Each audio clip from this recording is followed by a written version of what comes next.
This is Worldwide Flava Network. Coast to coast and worldwide. The views, information, or opinions expressed on the broadcast of Worldwide Flava Network are solely those of the individuals involved and does not represent those of Worldwide Flava Network and Live365.com. Worldwide Flava Network is not responsible and does not verify for accuracy of the information contained on any live or recorded broadcast available for listening on the site. Hey, you guys, this is Anika from Anika Tells All. Tune in every Thursday from 10 p.m. to 11 p.m. Worldwide Flava Network. See you then.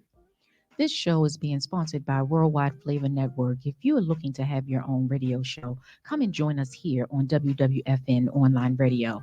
Contact us via our website, www.worldwideflavanetwork.com. It's your girl, A. Michelle. Join us on Sundays from 10 until 12 noon for the Baltimore Flava Gospel Show on Worldwide Flava Network.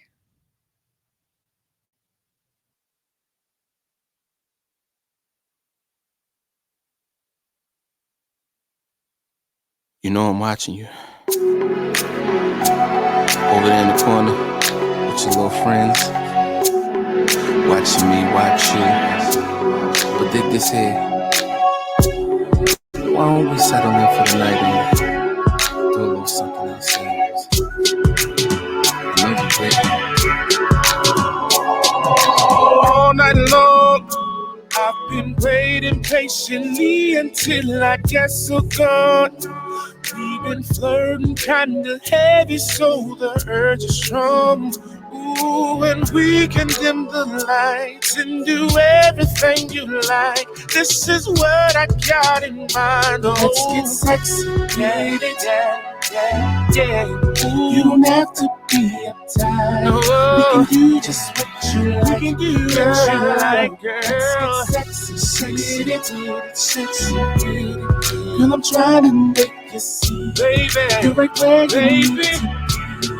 Listen, girl, I got a feeling this could be a long night. Just the same feeling that you're gonna wanna fight. No, I'll give my all to you over and over. Baby, come closer. I'm trying to show you. Let's get sexy. You don't have to be uptight. You don't have to be uptight. We can do anything you like. Oh, I'm trying to make you see, baby. Yeah. So what's the deal? Can we turn in for the night? I know that I can do it good, baby. I know I'll do it right. Don't shut me out, no baby. Don't you walk away. I'll turn you out till the night becomes the day. Sexy. Oh. You ain't gotta be shy, we can dim the lights and do just what you like, girl. Sexy. Sugar, I'm trying to make you see right where you need to be. Let's get sexy, get it. Oh, no. We can do just what you like. I'ma do you right, girl. Let's get sexy, get it. Yeah. I'm trying to make you see you're right where you need to be. Ooh, my baby, come here. Let me hold you in my arms, baby. We can do just what you like. Ooh, make it feel so right. Hey, I'm trying to make you see. Trying to make you see you're right where you need to be, oh baby. Yeah, you don't have to be outside. We can do just what you like. Girl, just come and let's get sexy. Girl, I'm trying to make you see you're right where you need to be.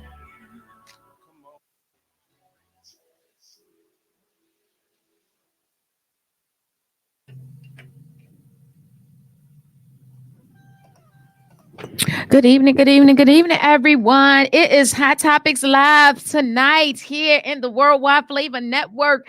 Oh my goodness, it has been a wonderful, wonderful day. This is the day that the Lord has made. Let us rejoice and be glad in it because, no matter what, we got to be happy about no matter what the day was like. It has been a real challenging day for me. And I can't even say the least because you guys know I was out sick and all that kind of stuff. So when you get back to the full-time job, you got all that work waiting on you.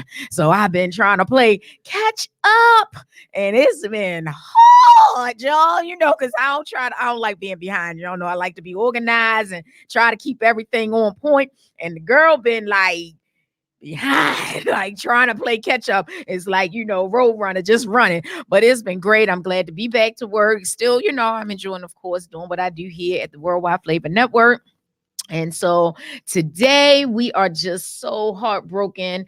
Our dear Elijah, Congressman Elijah Cummings, has now found received his wings, and we are so humbly grateful for what he has done for our community. And if you don't know anything about him, it's enough information out there that you can learn something about him and how he has made a difference in our community. So we just want to thank you, for all of what you've done, Congressman Cummings. Of course, you have been given plenty and many accolades, and I had the humble opportunity to be at some of the events that you have been honored.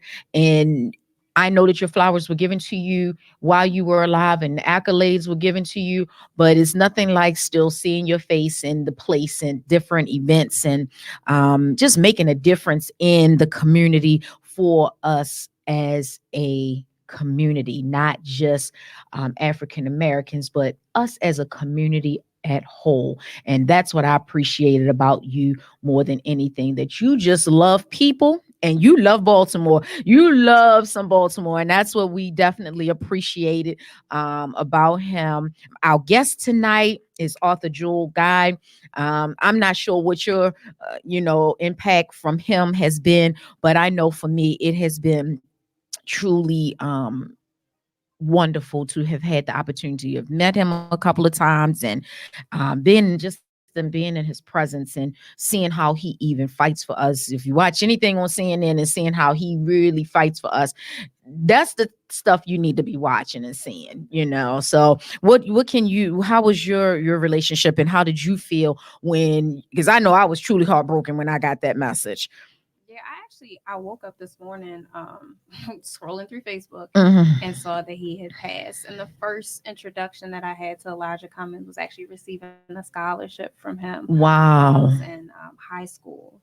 So being Wow. able to partake in some of the work that he had already been doing, helping lower income families to make sure that education was something that we could do, and it wasn't something that wasn't unattainable. And just seeing him in different spaces, I think I may have had a conversation or met him one time before, but he always just seemed like a person who was just genuine He and really was. wanted to be around the people. So And I'm he didn't very always grateful. he didn't always remember your name sometimes, but he would definitely remember your face. Mhm. Like my mom and him went to elementary and junior high school together. Okay. And my mother said, when she had to go meet with him for something, and she said, I never imagined him remembering me. And she was like, he literally was like, "Did you go to school one, whatever that school was?"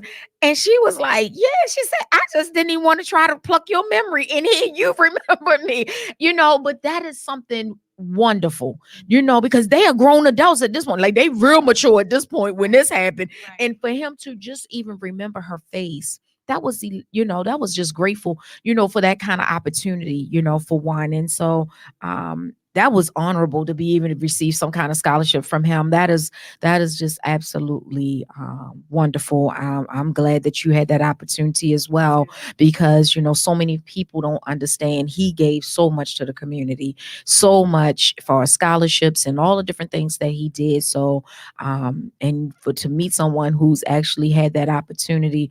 I've known a couple other students when I was teaching that had that opportunity as well. So that's just a wonderful thing. So we just want you to know that down here we still praying in Baltimore will get better. And we know that you have left a great legacy, and that we hope and pray that the successor of him has the same heart of the people, the heartbeat of Baltimore. And that's all my prayer is that whoever succeeds him is someone who has the heartbeat of Baltimore, who has Baltimore at their heart the same way he did. And I believe that, that's going to be the ultimate blessing for us, that if we have someone like that. So once again, rest heavenly well. And we are glad that we've had the opportunity to have you serve, as you were definitely a humble servant in the community and in the church community, as well in our physical, out in our world community. So we just thank you for that, Congressman Elijah Cummings. So tonight, y'all, we got such a special guest tonight. Y'all don't know. I watched her on another show and I had to get her. I was like, this is going to be good, good, good, because you guys, some of you who really know me know that I believe in, encouraging and pushing and driving our men, encouraging our men, and whether they be our brothers, sisters, brothers, or our husbands or mates, and however they may be. And so I'm just glad that you were able to come, Arthur Jewel guy. Y'all just don't know. I'm just so glad she was able to put us on her schedule, and she was able to come and share with us, because she has a wonderful book. For those of you who don't know anything about her book, it's called Dear Black Men, and it is affirmations, questions, apologies you may not have heard. I was like, wow. I was like, when y'all gave the title, when you were on the other show, I was like, okay, I like that. I like that. I like it. I thought it was so appropriate. But what made you decide to come up with a book like that? Yeah, so first of all, thank you for having me. Oh, I really appreciate thank that. you. It actually started as Facebook posts a year ago. So Oh, I'm married. I've been married for about 4 years. okay. And inside of my marriage, I found the greatest time of self-reflection that I've ever gone through. Really? Yeah. So Wow. I know that in being in relationships, that other person is a mirror for you, but sometimes we're not in a place where we can actually receive what we see in the mirror. So in my marriage, I trusted my husband. He's a wise person, so I knew that the things that he was saying to me wasn't to break me, but to actually just like show me some stuff that I was doing. So whether it was like a behavior that I was like carrying on from other relationships, right? Or if it was like my facial expressions towards him and how that made him feel.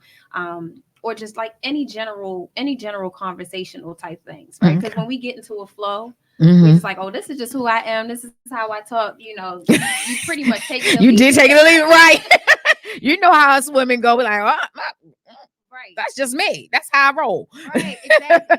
So it's like, so after that happened like several times, I'm like, okay, something is wrong. Something is going on. I'm doing something that isn't like productive to this relationship. Okay. So because I know that this is my forever partner, I'm like, I need to start analyzing what he's saying. Okay. And not put myself on the defensive. Okay. So I started doing some self-reflection and realizing Tiff, come move to the next mic for me. That I could change. And then I started having conversations with him about like past relationships. I started having conversations with my brother-in-laws about like their relationships and their experiences. I just saw a lot of synergy in the conversations and a lot of similarities. Things like women don't apologize. And I was like, is that true? I don't know. Okay, let me ask some people, right? Really? So that was a big one. Really? That was a big one across the board. Like, and I'm like, well, what do you mean? They don't say like, I'm sorry. They're just like, I'm sorry you feel that way. Or like not really taking responsibility. Oh, so we say, so you're saying like they would say, I'm sorry you feel that way, but not I'm sorry for what happened or for what I said. Yeah. Or, taking the responsibility and being accountable for the part that I play. Okay. Right? So I was like, okay, so I see this as a pattern. Let me start, and I made a personal commitment to post daily affirmation, questions, and apologies specific to Black men. And in the beginning, I will be very honest with you, I was very nervous because I was like, I don't know how they're going to receive this. Are they going to think like this is like this know-it-all woman? It's like just trying to come and like tell us what to do and stuff like that? Because I mean, I've had Black men come up to my table and they're like, "Dear Black men," and they won't even want to stop because typically they're waiting for some kind of demeaning something or being told what to do. But that's that defense that's on them. It's the defense, but where does the defense come from, right? And so I'm always explaining like what's going on the inside of the book and how this book is actually for them, right? And it's from my perspective, but it's anyone can resonate with it. Right. So again, it started from Facebook posts. And then I just started posting every day. So I started with affirmations, tell them I believe in you. I love you. I'm proud of you. And, there's men who've never heard that. Which, yeah, they need that. I was getting ready to say, That's need true. that. From They need anybody. that. Right. That's true. So I was just putting out feelers to see, okay, well, how will people respond to this? And then I got into the apologies. And I think the apologies is where everybody started getting triggered. So I had a mixture of emotion. I think I have one that says, "Dear Black men, forgive me for making you responsible for my happiness," right? And I think that one just set something off in people. Like some people were like, "Well, she probably really effed up with this person, and she's trying to get back in good graces." And why it's gotta always have them kind of situations going on, right, she's trying to get back into good graces. Like, don't believe everything. The post actually got shared into a Black misogynist group. And the comments and I think that's the one that stung the most because I talk about it the most. It was just like the comments that were inside of there were just like unbelievable. I've never had anyone talk to me directly in the way that some of these comments. Really? And I was like, okay. I said, so either I'm going to stop right now or I'm noticing that this is a topic that needs to be discussed because it's triggering different responses. So even though they're not all positive, that doesn't mean that it's not going to be effective. Okay, but Joel, what about when you do give these kind of affirmations to men and you have those men who don't really know how to receive it? Yeah. I think that's for both of us, though. That's true. Sometimes because we do the same thing. You can have that good guy, and we don't know how to receive the real good guy. Right? So it's all about planting seeds. That's how I look at this book. It's a seed planter. It's not an end all be all type thing. It's just to start planting the seeds. So what I noticed in social media world, when people became comfortable with my consistency, right, and my authenticity, because for me it was about creating a safe space for Black men to be heard and understood. And even though it's in a public forum on social media, I made that very clear in every single post. Right. So even if somebody tried to come sideways, I'm like, no, right. That's not what we do here. Right. We're listening to understand. We're not giving advice. I'm not giving advice. Right. That's not my place. I'll ask open-ended questions or what have you to make sure that I'm understanding what's going on. But to your question, it's really about planting seeds. I can't control how someone receives it, but I can control how I expect it to land on people. So I'm very particular about the way that I word things, because I don't want it to be like an accusatory way or a blaming way or anything like that. I want it to be a very open-ended, very neutral type of speech. Okay. So as you stated with the men, not always wanting to receive it just based on the title.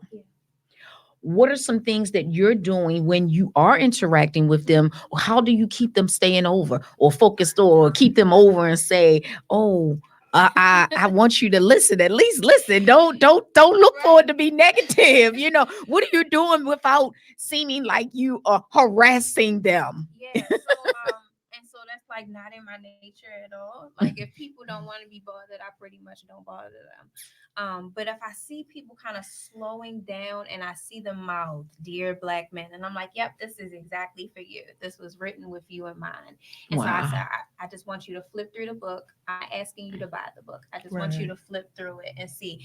And when people start going through, they're like, oh, that's different. And they asked me the first question you asked me, what made you do this?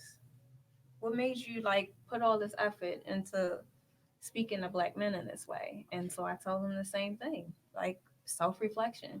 And my husband being bold enough to say, you know, you pretty and all that, but you ain't gonna run over me. Wow. Mm-hmm. And that's what happens in relationships at times. Sometimes we just allow people to do whatever, right? And we don't check each other. So, but for Black men specifically, I just felt like the other thing that I noticed is that Mother's Day is such a big day. We pour our love on our mothers, which we should, because they are amazing, right? But fathers are amazing too. And that was something that I did do when I got married. Because I didn't have a father in the house. I knew my father, but he wasn't in the house, and he really didn't have a relationship with me. So when I got married, it was like raining Christmas. Like, because I wanted to take care of this man, not take care of him in the way some people will receive this online. Not like I'm trying to buy you, but I wanted you to the feeling like when my stepfather came. Oh my God, it was like I bought him so much when my stepfather came. My mom would be like, well, dang, like where you be finding stuff? Because I would just be so overwhelmed with wanting to, share with him because I didn't have my father in the house. So when my stepfather came along, now granted, I was grown and moved out the house by that time. But it was just the fact that I had that father there now that I was missing. My grandfathers were good to me. I treated them good. But, it was just something different. So then when I got married, it was like my ex-husband will tell you, like he would come downstairs, like it was almost like with tree. That's like what you almost want to say, because that's how I treated him. And I believe, like you said, I believe the men should be cared for just the same as we as women should be cared for as mothers and our mothers and things of that nature. I just believe that. So, but Tiff, jump in anytime. My thoughts are everywhere. But to piggyback on what you said, I too did the same thing. My dad raised me. So Big Daddy's girl. So it was natural for me when I got married. And it was a lot of things through conversation that he never done. And he was 13 years older than me. So I was amazed. I was like, what? So I did the same thing. Like Father's Day, like he came downstairs and was like, wait a minute. It's not my birthday. It's not, and it's not Christmas. Process in the beginning. The beginning, it was he was very ecstatic, very happy and all that. And then it was a process because he was dealing with some stuff. And it was like, why am I deserving this? And I realized, wait, so he got to unpack some stuff. Because he got a lot of stuff going on, but we have to start from the very beginning. Unfortunately, Black men and Black women on this earth, in this world, in this country, have been separated. It's been an agenda to keep us separated. And it's been obstacles, things put out there, things done to us, things done to men that keep us separated when it's really not neither fault. It's not.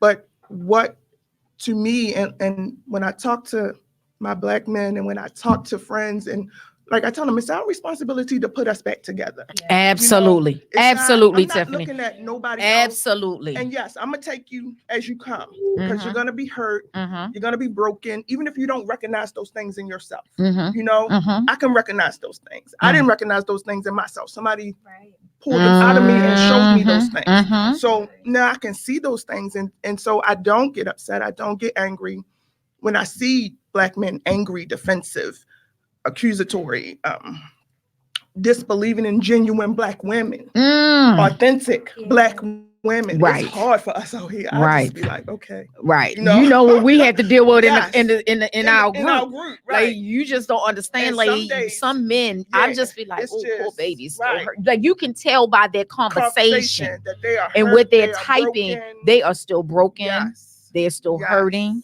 Yes. Like depending on what our topic is that day, Yes. you can read all through it. Yes. Like you can read Between the lines, all on between the lines, in the lines, all of it. Yeah. One way or the other. Some Yeah. people you can almost answer for For them them. because we've now because Mhm. they've been in the group so long. Mhm. Like certain questions, you be like, Mhm. okay, I already know how he gonna answer. Mhm. All right, but I'm waiting for them to post it because it's like, and then when we see it, we be like, right, dead on it. Mhm. Dead on it. And see, they don't like coming from us too. Like Right. they They be come like, for us they all be the time. like, they see one of us respond, it's on. Like it just goes back and forth, so. But I wanted to come because I did find myself like in the group pulling back, Mhm. not engaging as much when I see things because number one, I'm not gonna put you out there. Right. I'm not Even here to if I tear see you down. hurt and broken. Right. And not even to tear down, even to offer, like you said, you got to be careful how you approach. Yes. How you approach because you don't want the door to close. Mhm. You know. So if I can do it in a joking way, if I can just send a word about wisdom and whatever, and I try to do it that way. But some of them, I just be like, ooh, and I just don't respond. Like we don't respond at all. You like you Don't gotta kind of take respond. it. Yes. Yes. Because we don't read it. So however I'm feeling. Right. That's how That's read. what you gonna say. Right, Yep. girl, Yep. you is so on it. Yeah, Right? absolutely. And so y'all have like a amazing platform where you have a safe space for real, where you're Right. able to talk to Yes. some people, right? And so what I learned, and I'm a trained mediator. I got trained with Baltimore Community Me too. Mediation, Okay. right? Okay. I didn't take that program, but I Okay. took another mediation program. So they have a way where you are like reflecting feelings and values to people, Mhm. right? Mhm. Because it's about being heard and understood. I might know you just wrong, right? Right. But I'm not gonna tell you that. Yeah. Okay, so it sounds like you're feeling dismissed. Is that correct? And the person might be like, yeah, that's exactly how I feel. Mhm. And then they'll start sharing And then something and else. they'll just open up, Yeah. and then it just frees them. And that's what happens even like in this type of platform. Yeah. Like we've had shows, not just my shows, but we've had shows where people literally we've had to like go off the air so that they could, because they digressed, because they were opened up. Things began to open up based on what was being dialogued Yeah. amongst one another. And it opened it up, and then it was like, wow. Mhm. Okay, that's why we keep a box of tissues here, That's- because that's for those moments that people feel like they need to be free. Yeah. And that's what we need. And that's the sad part about it, because our men and women, Yes. and now I believe because we have so much deception, as we always talk about, Ooh. the sending the representatives and all of that kind of stuff, I believe that is the main source of a lot of hurt, because people are trying to defend themselves or self-guard themselves, but they self-guarding in the wrong way. Yeah, so that's a good topic. I was thinking about that coming here because my husband and I had a conversation about that like maybe 2 weeks ago. Wow. And so we call them warm discussions because we don't particularly argue, but this one, I think this one was an argument. But you know, he would tell me, so I've been definitely identified as selfish. Yeah, so and so let me just say that all of this is very self-reflective for me. So I'm growing as I'm doing this. So I always tell people, do not look at me like I have all of the answers. I'm just starting the pathway. Absolutely. Absolutely. So and he's very good about like identifying behavior and like keeping a catalog of like, okay, so when you did this, like you weren't thinking about us, you were just like thinking about you and self-preservation. Mhm. Right. And so I had to sit with it for a while, and I like went to the park with my son, had my journal, and I'm like, okay, so I hear that he's hurting and I hear what he said to me. So let me go back and let me find instances that align with what he said. So I took the ones that he gave me and the instances, and I'm like, okay, yep, I can see that. And then I started thinking of others, and I was like, oh, that is a pattern for me. But no, not but and also, where did that come from? Where did that self-preservation come from? Why am I always protecting and shielding, even when I'm in a place where I'm safe? Safe. Yep. where he's shown me over and over and over again that I'm safe. Right? So that comes out of trauma. Yes. And various experiences, right? And so every day it's an opportunity to like shed the layers on all of this stuff, right? And so I mean, like, I'm very grateful for my husband, who is an amazing partner and just like allows me the space to grow. Because like I would have walked away from me. Wow. Wow. But I think that's great to acknowledge that and to Right. know that. Absolutely. You know, and Absolutely. accountability is amazing. I It wish a is. lot of people would. It is. Accept that. So the thing is that accountability hurts. It does. Right? It And does. taking responsibility hurts. But what I also told him is that what I realized that every time we have a discussion, an argument, a disagreement, or whatever, I'm more prone now to, okay, identify it and let's find a solution. Because I know that on the other side of it is a lesson, and I'm going to be better and we're going to be better together. Right? And then I'm going to have something else to share with somebody else, so they don't have to make the same mistakes or go down that road, or at least be on the lookout for those types of behaviors. Okay. So yeah, accountability is big in all of this. Right. Because this book doesn't work unless somebody else can say, like, yeah, I was like spewing hatred towards you, and I didn't even respect you as a human being. Like, that's real. That's when healing really comes to play. Now, there are men who have sat with this book by themselves, and I'm sure that they're bringing up those scenarios and those situations, and writing it in this book is healing for them. Now, they may never get an apology from that person, but at least it's the first step, right? And then you have the other people who are willing to have a dialogue about what's going on in this book, right? And self-identify. Okay, that was me. I can see myself. I've done that before, right? And I didn't understand how that made you feel. And now he has space. He can tell you exactly how that made him feel. Right. So if I can vent to my husband and expect him to like take all of this stuff, and why can't he do the same for me? Right. I'm sorry. Why can't I do the same For him? Right. And be that safe space. And so that's what I feel that Black men are in need of, like a genuine safe space. I saw something on Facebook one time and said you can't have safe spaces without safe people. Right. Facts. That's the thing So- that popped in my head. Facts. Because, and that's what keeps the separation also, especially when men and women get into relationships. And men, we all get into relationships broken to a point, hurt to a point, trauma that we have not healed to a point, or great point, little point. And you get with somebody and the connection is so amazing that you want to pour into them, and you do. And then when the connection is not so amazing and people don't know how to fight fair, they take those secrets. And I've had that done to me. Oh my They God, take those secrets girl, and they tell those secrets. talk about this. And that hardens you even more. And I had to tell a relationship person, and he was like, "You're so hard, and you don't bend." That was his exact words. "You don't bend." I said, "You don't give me the space to exercise my feminine energy. So I never can." But it took another dear friend to make me recognize that I'm living in masculine energy all the time. Put your guard down. You cool. You say, but we got to know who we safe around and who we are not.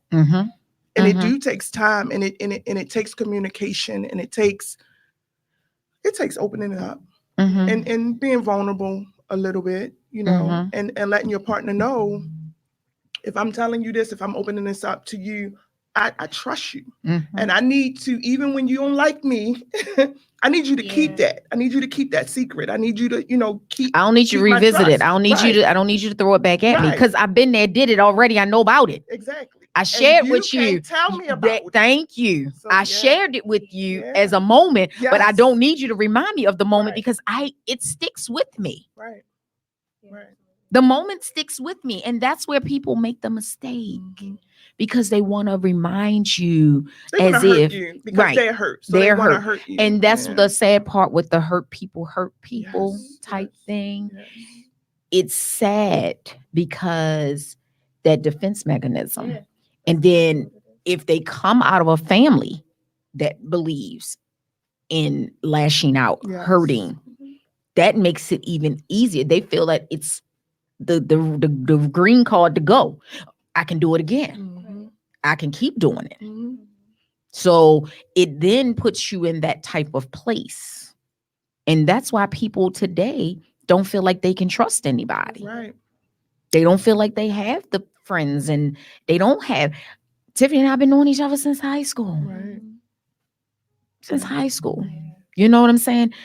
There's some relationships it just don't break. Like no matter how many years can go between y'all, when y'all come together, it's almost like y'all ain't never been apart from one another. Because those them kind of relationships that you can build with the people. I don't have to see you every day to know that you got me and I love you and that we got each other. You understand? And that's where people need to get back to the place of understanding one another and loving on one another. We love in a different way today.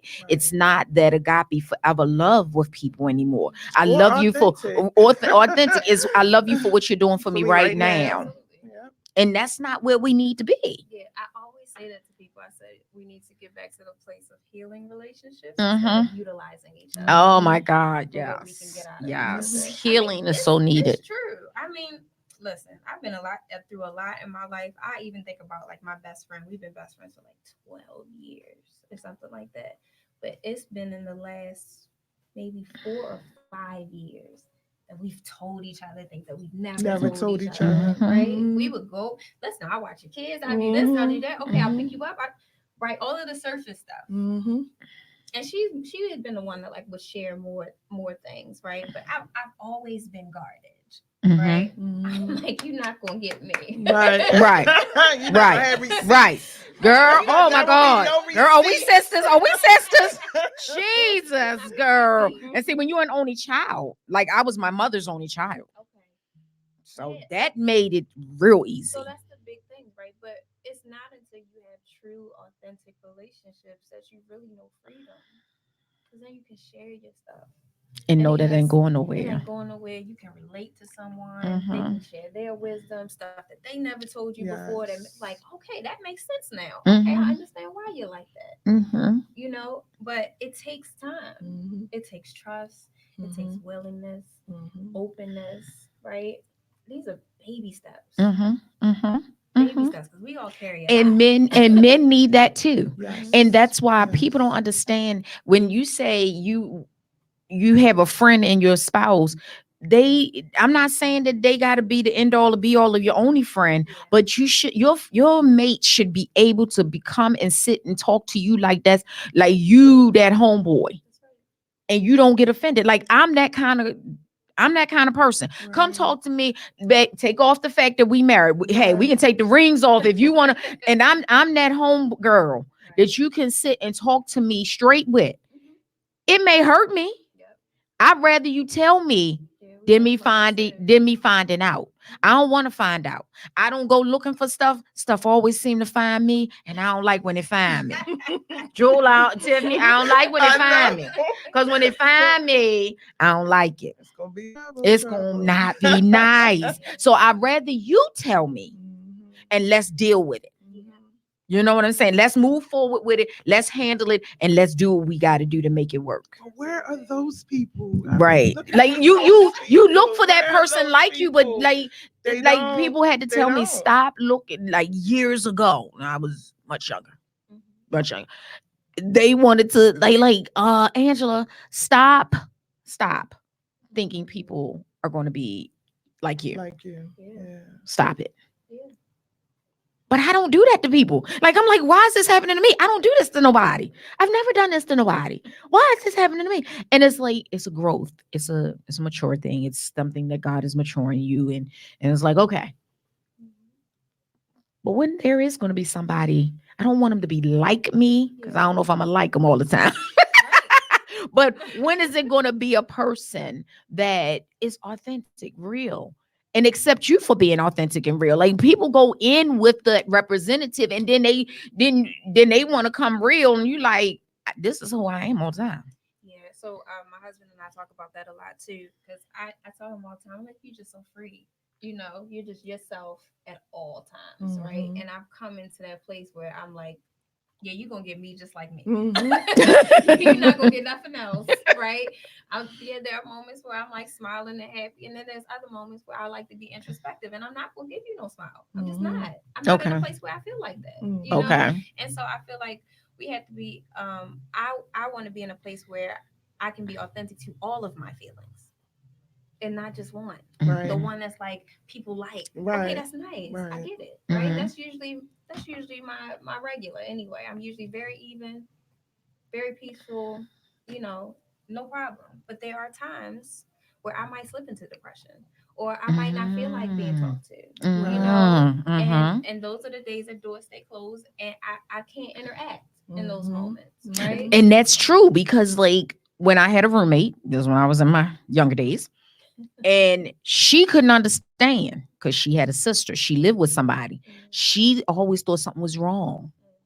But when you're an only child, you can go in that quiet space and you're fine. But everybody will think something's wrong with you. Or What's a person wrong? that just likes your own Space. space. Right. And everybody thinks That's something. me. What's I wrong? can't take What's the wrong? world 95% of the time. Mhm. 5% I'm out, and then 95% I'm in. I'm like, Right. yeah, no, I'm done. Right. So yeah, I think there's nothing wrong with that. And see, people see you because of what you do. They think that I am really an introvert. Right. Absolutely. I really am an introvert. So I am such an Me introvert. too. And people be like, nah, I'm an extrovert because of professions.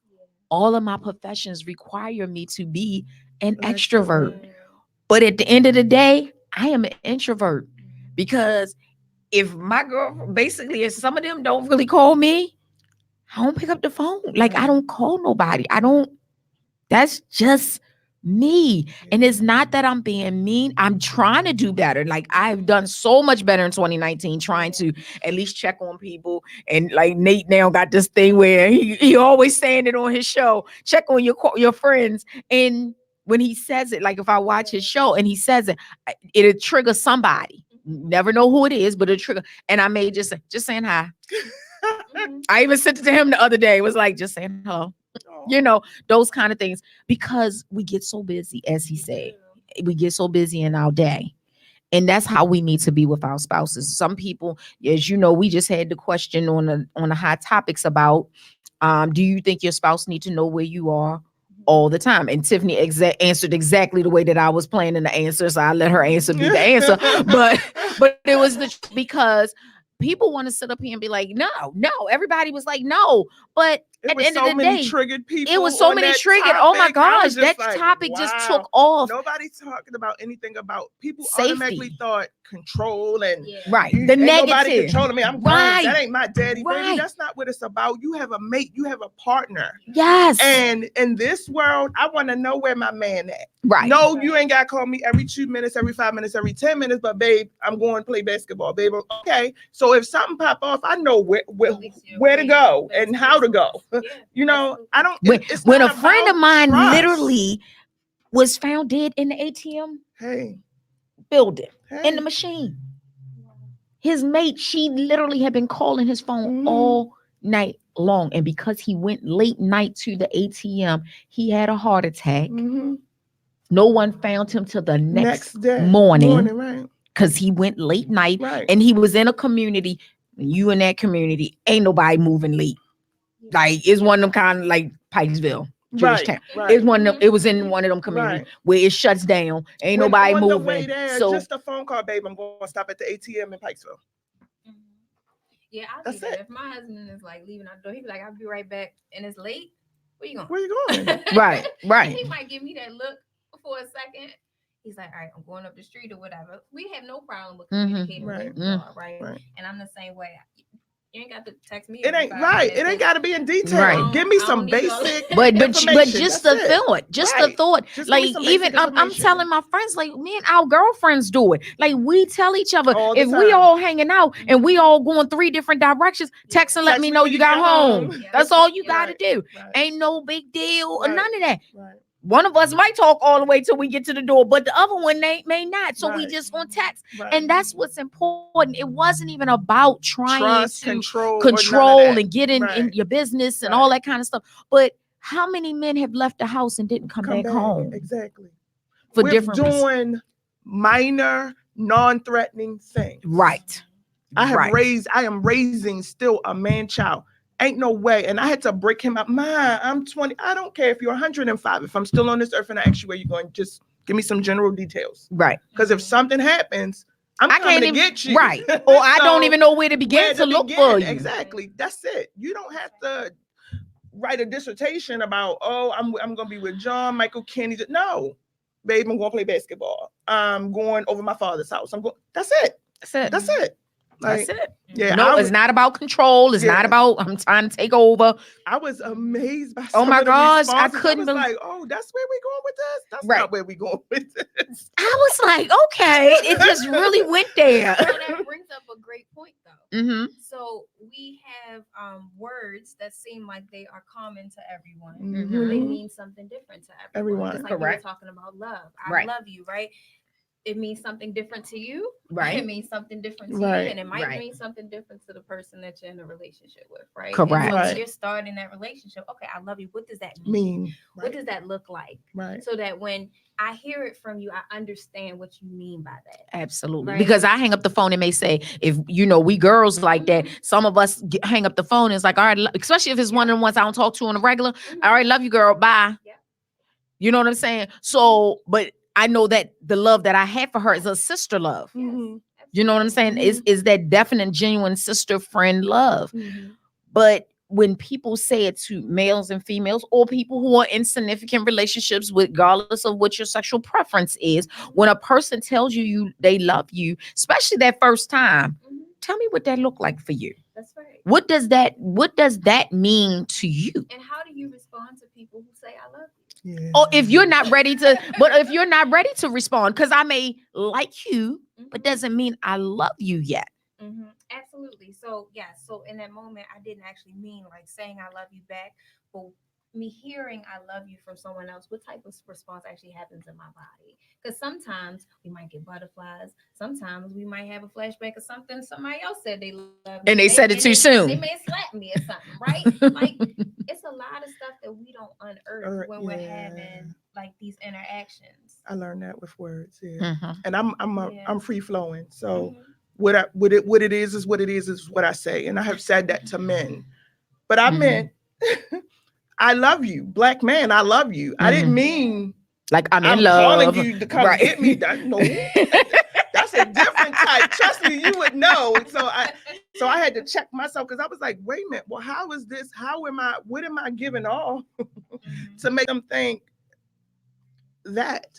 But a friend of mine told me maybe they don't hear it. They only hear it when they're in a relationship. They only hear it, if they're married. They never heard it from a woman who's just a friend, who's just a platonic friend. Mm-hmm. And don't look at them or think about them like that. But I have genuine love because we have a friendship, a relationship, a friendship going. And you instilled in my life. You touched me in ways you don't even know. So yes, I have a love for you, but I didn't mean it that way. So that's a good point too. So one time I put a question on Facebook and I asked men how they felt about love. Like, what does love look like to you? And I really crickets.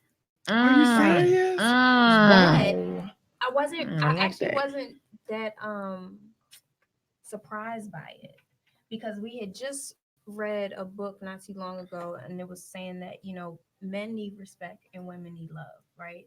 So the word love to men means something totally different. But if you say that I respect you, they get that registers in a way that you can just wrap all your love inside of that. Right? Wow. It's a respect thing, right? Like I honor who you are. Like I respect your presence, your being. Right. All about you. I think I say I appreciate you now.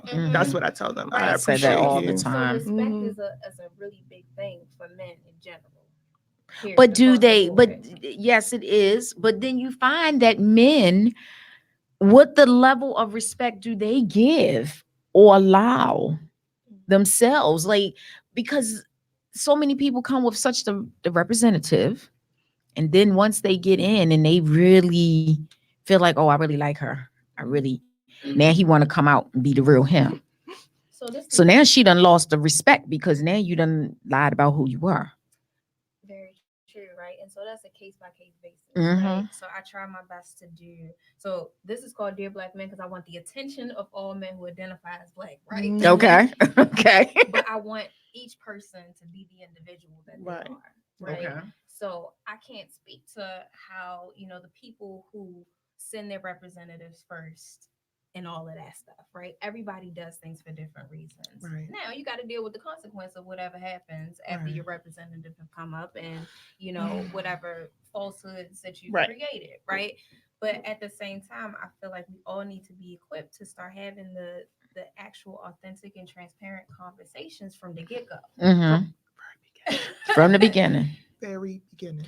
But when you're being authentic, Mhm. you think they are being authentic, Mhm. but they're not. Mhm. You having this real conversation, you're sharing, you're trying to help them see that this is who you are, you're real, you're authentic, but then they come back with the kind of fakeness, and then you find out they were sending their representative. They answered these questions, but then they come back with the I said that, but this is really how I feel now. So I feel like you're missing, because then like I shut down at that point. Once I realized it's your representative, it's not like I don't like you anymore, but I don't know who I got in front of me now. So the question is, why didn't you feel like you could say this in the Beginning. Why couldn't you feel like you felt comfortable? Because you want to say I'm different. Oh my gosh, I feel like I could share my whole world with you and da and all these different things. But then you were faking. You know what I'm saying? That's fear. Mm-hmm. Because I've had situations where I have like not given information and things like that because of the fear that I had of, okay, well, how will they view me? How will they judge me? Right. So again, self-preservation, defense. Okay. Right. So my thing is like you correct people on the behavior that they're giving towards you, right? Okay. But also it's like get them to do a deep dive. Like, Yep. listen, Yep. first of all, it's not gonna go any further than this because I can't allow that. Right. Right. But let me ask you some questions so that you send them on their way with something to think A better person, Right. better to know. Put So in your that next time, date, right? So if we're just in the business of let's heal together type Right, stuff, no, right. we don't like people wasting our time. That's Right. on either side, right? Correct. But how do we get better if we don't address people? exactly Right. Like if my husband never corrected me, I would still be Right. like doing stuff And I that think irritates. some are worth a second go see. I think because, like you said, nervousness. They think highly of you, and they want they want to be correct, whatever that is, or they want you to, or they're intimidated, and I just put it all out there, good, bad, and indifferent, and I tell them I need this on me up front because I don't like my time wasted. And at the end of the day, it's either going to be a great date. It's going to be a great date regardless because I'm a fun person. But we're either going to come out of it as friends or something else. So it's a win-win either way. So just chill and be yourself. Right. Just chill and be yourself. Like, Absolutely. it's Absolutely. not an interview. It's not an interview. Right. Because even if you get into a relationship, it takes decades to find out who that person is. Girl. So we unpeeling the layers anyway. So chill. It's okay. It's because like for me, like not to cut you off, Timmy, but for me, like I had known my ex-husband since like we was in high school. Yeah. Like I never would imagine things evolving the way it did. Like because you granted you still be learning. And I was learning. Oh my God, I learned a whole lot, even after being married all those years, because we were married, a good little while. We were together for a good little while. And like I said, I had known him since high school. But again, of course, you had those years in between. And then you end up finding each other again, getting together. And it was like, man, like, you just never imagine. Like, it really throw you for a loop. Like, okay, this was not what I thought in him. Like, you can expect that maybe with somebody else. Maybe somebody else. But like, because of what you knew, how you knew him. You just didn't expect that. Those of you who are just joining us, just wanted to let y'all know if y'all have not gotten this Yes, book I'm gonna just get that yet. book. You have not gotten this book just yet. Dear Black men, this is all about the affirmation and encouraging and apologies and all that good stuff towards you men. And so those of you who are on our Hot Topics family, you know, we always talk about a little bit of this stuff. Now, we haven't talked about the apology part, I don't think, too much. No, I don't think so. we've ever really I don't visited think that. so. I And can't that's remember. something maybe we might need to visit, you know, because I guess because I'm a person who will apologize, but then when you said it, it kind of throws like, okay, there have been times maybe I didn't really apologize. I said, you know, I apologize for what I said. Maybe I may have said like that, but just apologizing in general, maybe, you know, there were times maybe I didn't apologize. So, you know, that's something we might need to visit, Tiffany. And so, Absolutely. ladies, we're gonna take a quick little break, let y'all get a little moment and drink some water and all that kind of stuff, and you know, have a little moment. We're going to listen to a song called "With Love" by a local artist, Joel Treese. Joel Treese has just released his album, but he has a new song on there called "With Love," and so we want to you know, do it all with love, us ladies here. We want to do it here with love. Nice so segue. we will be right back on the WWFN online radio on Hot Topics Live.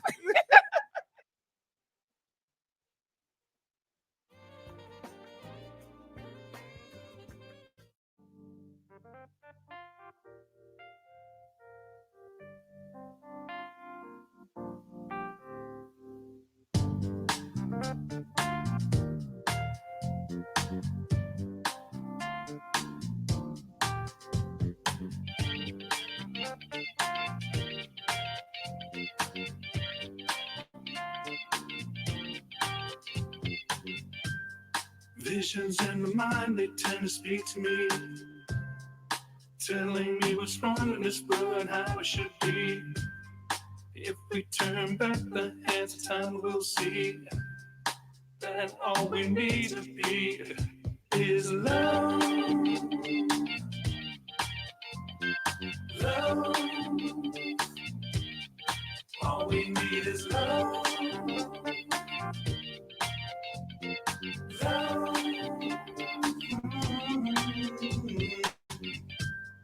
All I wanna do is live, love, and be free. So why can't we just let the other man be? Live your life to fullest, won't you worry about me? Cause you know what I found in me is love. Love. All we need is love. Love. Open your mind, let your heart be free. You do you while I do me. Don't you worry about what may be, cause we found a baby. Hand in hand, we reach the top. Black and white, brown, we can't stop. This lemon started as a melting pot. We'll take it back, you'll see. With love, we need love. Love, we need love. We'll take it back with love. We need love. Love, we need love. We'll take it back with love. We need love. Love, we need love. We'll take it back with love. We need love. Love, we need love. Open your mind, let your heart be free. You do you while I do me. Don't you worry about what may be, cause we found a baby. Hand in hand, we reach the top. Black and white, brown, we can't stop. This lemon started as a melting pot. We'll take it back, you'll see.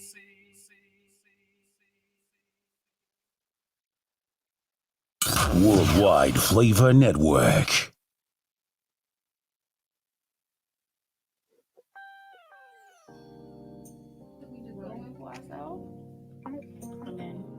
And we are back, everyone, on the Hot Topics Live here in the WWFN online radio studios right now. We are so glad to have in our studio today Jewel Guy, who has been sharing, and Tiffany, our guest co-host. We have had a good time up in here sharing, guys, men and women. I've been seeing some of the responses on both on the live what's that some of the watch responses? party.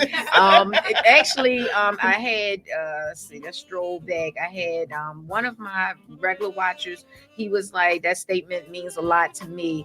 Oh, that was something I responded to him about. But he was like, what was something somebody said? But it was somebody was saying that this was oh, thanks for breaking the cycle.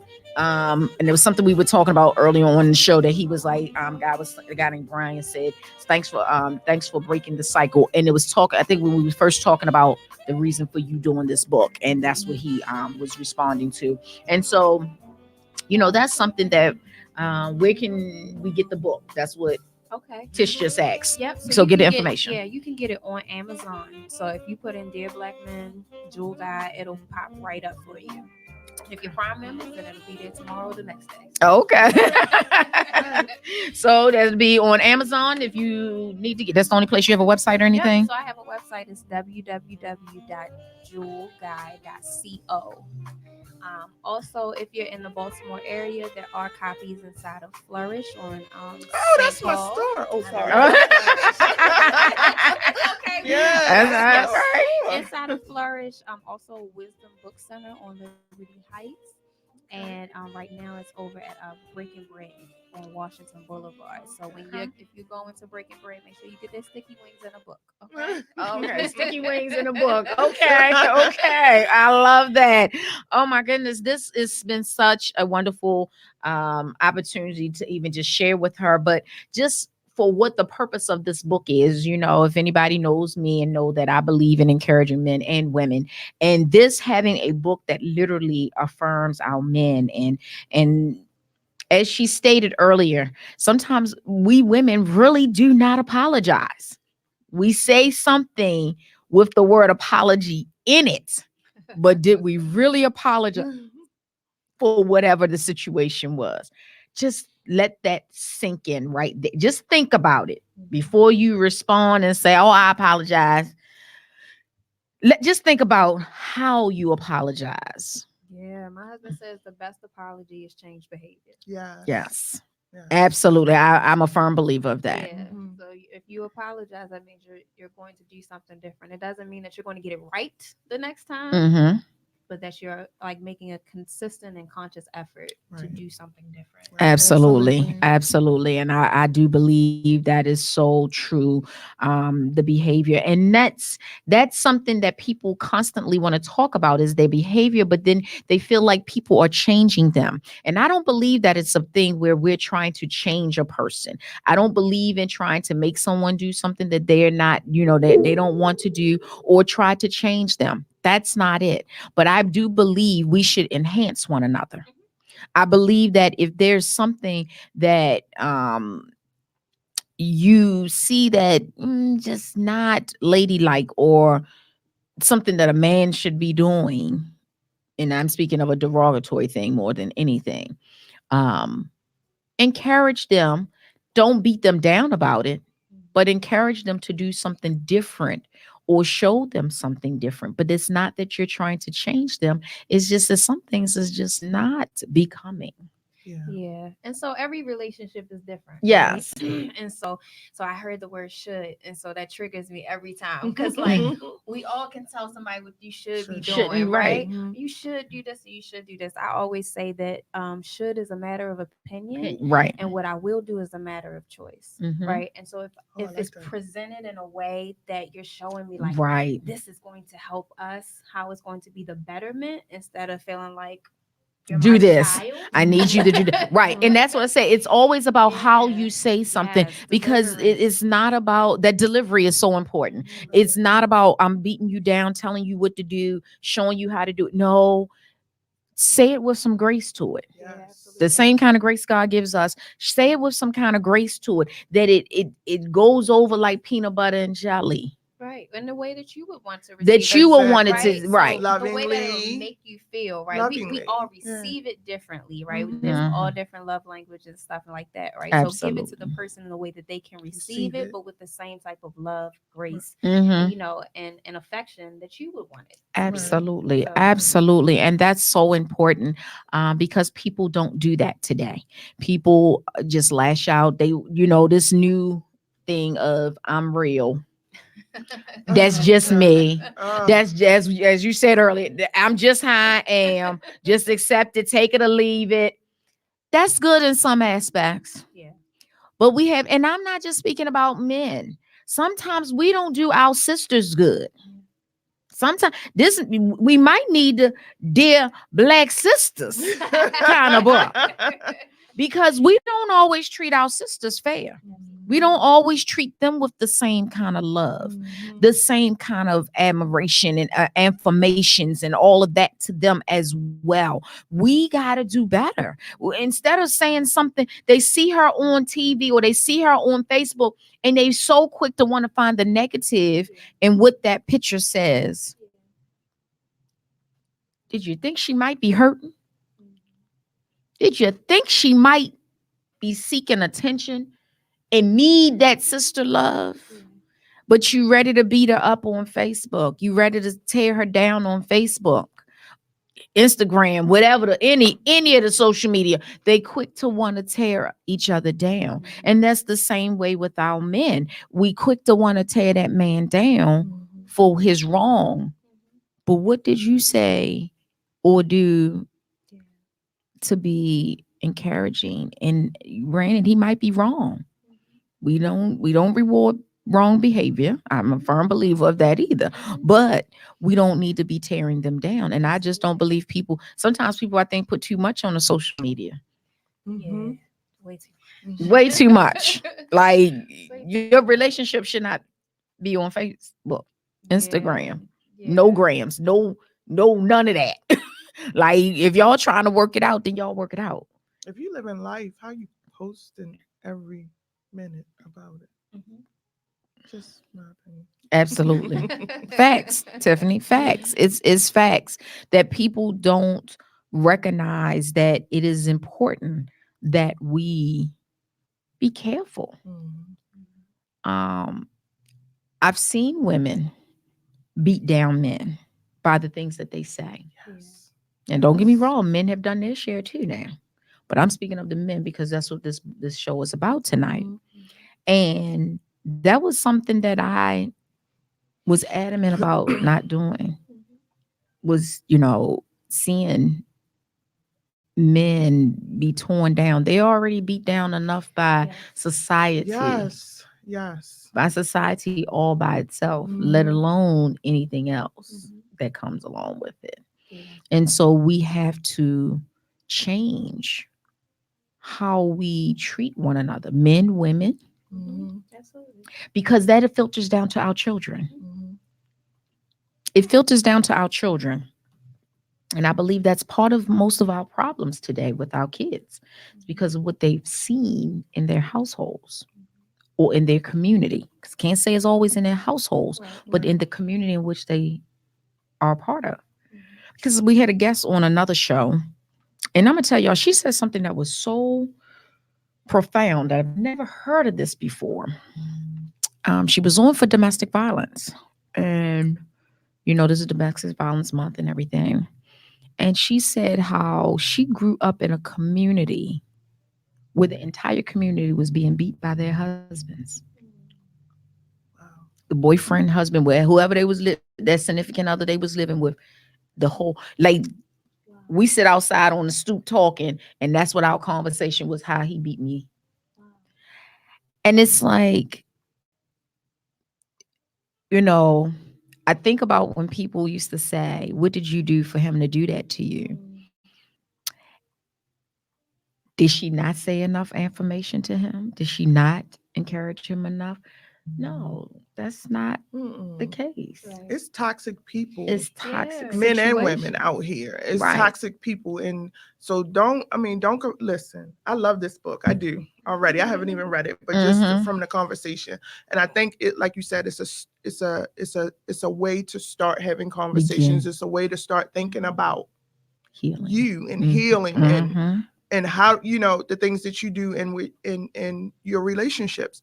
But it is toxic people out here, and it's narcissistic people out here. And trust me, you got to know the difference, because I don't care how many affirmations and lovingly words you say to Right. toxic and narcissistic people, it's not going to work. So you got to know Absolutely. when to move, men Right. and women. You got to know when to move. Mhm. I see a lot of men downing women, baby mom. I hate that word. Right. Baby mamas and child support this and the government this, and y'all didn't know, babes. No, Mhm. she wasn't all that before you laid down with her and had these kids. Mhm. And she had an attitude when you met her. Mhm. You know, she was Mhm. slick out the mouth. You thought it was cute. You was looking at that fat butt and you thought it was cute. Right, So, right, no, right. toxic is toxic. Right. Narcissistic is narcissistic. Know the difference.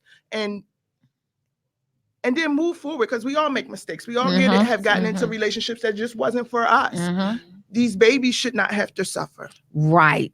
These women after the mistake should not have to suffer. Ladies, these black men who should be there to raise these black babies should not have to suffer because you're mad that they moved on. Like, we all have to take accountability for what Say it, part we Tat. played in the relationship. Tiffany, say I it. will never down talk any man that I was in a relationship with, whether it worked or whether it did not, because Right. he played a part and I played a part.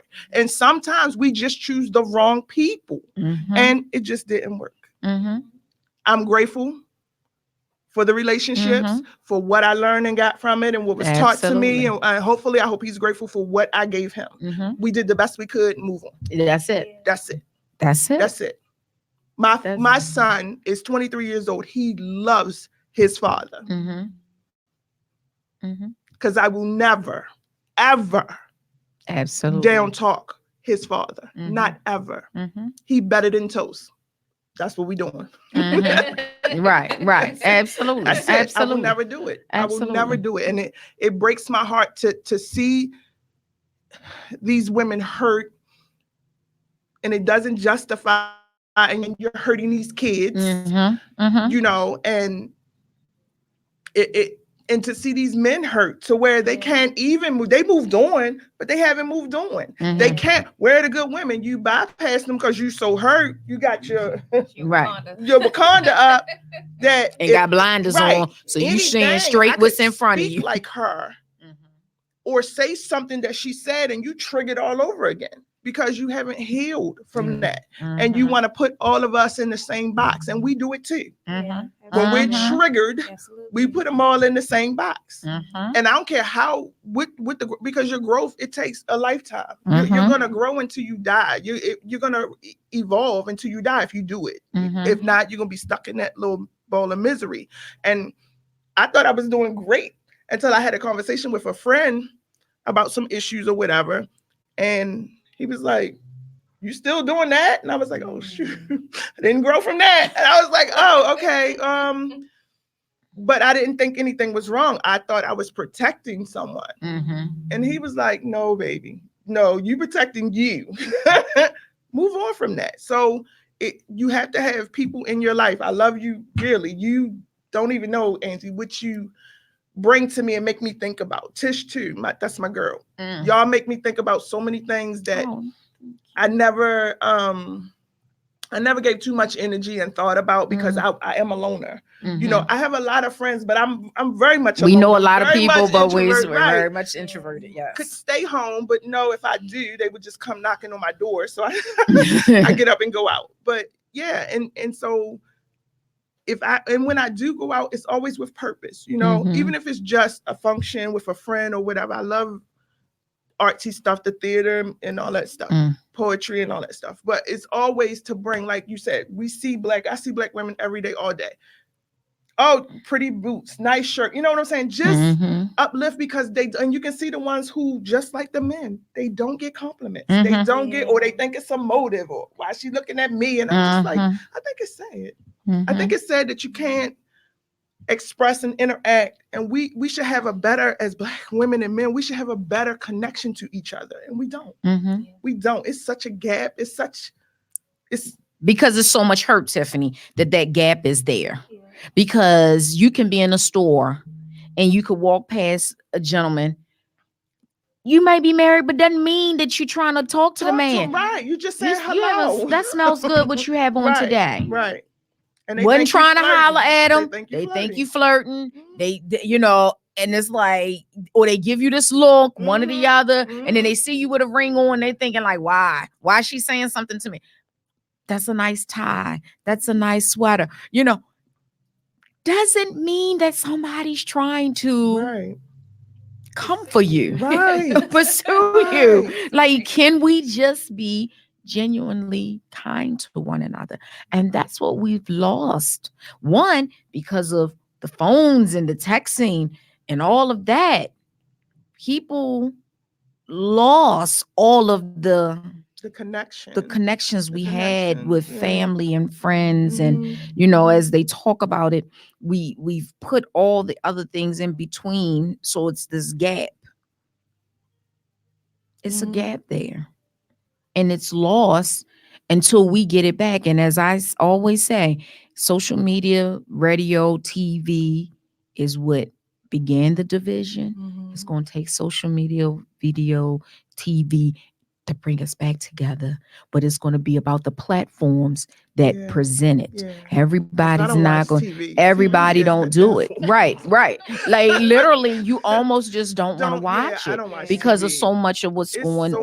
More I can do. Yeah, it's too much. You know, but it's going social to. media is definitely the same way too, right? That you go on social media and you're like, okay, I'm going to do this, right? And then you get caught in this role, and then the news that you didn't want to watch on TV is on social media. So you got to read it. So you right. read it, right. And then I see another black man or another black woman that's killed, right? Like it's so much that's like, and that's why I just feel like healing is so necessary right now. Period. Like it has to be. Nobody has to make a policy about it. Let's just do it.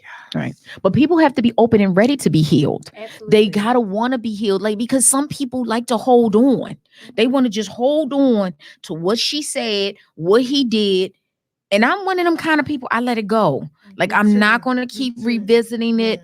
And honestly, if a person keeps wanting to revisit something when I talk to them, I find myself removing myself because I've said all the encouragement that I can say to try to help you see it or feel different about it. I'm not saying you're going to forget about it, but the more you continue to give it energy, like I'm in this place in my life in 2019, I'm not giving nothing more energy than it needs to be given. So that's really good. So this is, I'm kind of opposite of that at sometimes, right? So I have been, I've noticed my cycle is to hold and to like meditate on it, right? And so I've gotten better with like the amount of time that I spend, because I run through like 1,000 scenarios. We all do. I think that's why I got it. That's why. And I used to hold on to them too, but I was like, in 2019, not time. Scenarios in my mind, like, okay, should I just cuss them out and let them know how I feel, right?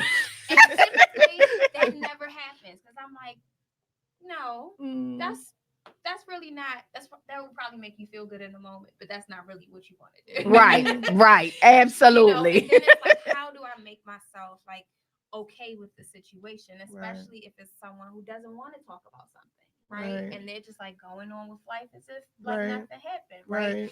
So I find myself in those moments when I'm ready to move forward is that I just like start like giving gratitude for different things. So like whatever the situation is, you know, the lessons, like you said earlier, what have you. Okay, great, right? Because I don't need none of the karma that's coming with the other person, right? You can deal with your own stuff, right? I know what's going on over here, and so that's kind of where I lean. But a lot of times, if I'm very hurt by it, I'll hold it for a little bit. And I think that's okay. Fine. That's only fair. That's only fair. That's only fair. But my thing is, if you're holding it, it's when people begin to bleed it on others. Yeah, that's where I believe the problems become. Because see, like for me, if me and we all friends, and our fourth friend does something, y'all may know about it or you may not know about it. Right.